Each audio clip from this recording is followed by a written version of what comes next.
Zipper এবারে 6 বছরের জন্মদিনটা একটু স্পেশাল করে তুলবার জন্য দুপুরবেলা ওর পছন্দ মতো রান্নাবান্না করে ওকে খাইয়েছিলাম।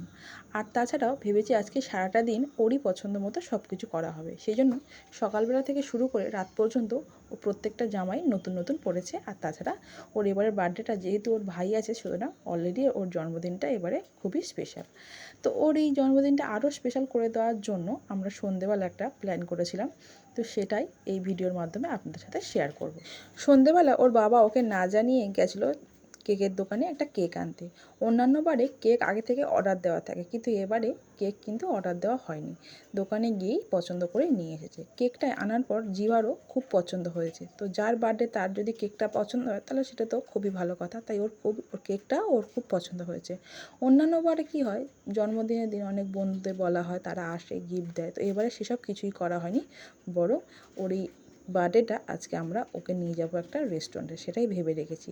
আর আগে থেকে সেটা ওর বাবা আর আমি দুজনে মিলে প্ল্যান করেছি যে ওর এবার বার্থডেটা একটু আলাদা রকম করব।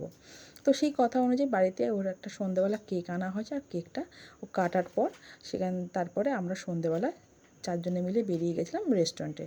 যেহেতু ওর ঠাকুমার শরীরটা খারাপ ছিল, তাই ওর ঠাকুমা যেতে পারেনি। আর এই কেকের ডিজাইনটা আপনাদের কেমন লাগলো সেটাও পারলে আমাকে কমেন্ট সেকশনে জানাবেন। তবে কেকটার স্বাদ কিন্তু খুব সুন্দর ছিল। মিও আমরে কেক প্রত্যেকবারই খাওয়া হয়, কিন্তু এবারে ওর বাবা নিমন জিনিস থেকে কেক নিয়ে এসে, তবে কেকটার টেস্ট সত্যি কথা বলতে ভালোই ছিল। আর কেক যেহেতু আমার মেয়ে খুব একটা পছন্দ করে না, তাই ওকে কেক দেওয়া হয়েছে, কিন্তু খেতে চাইছিল না।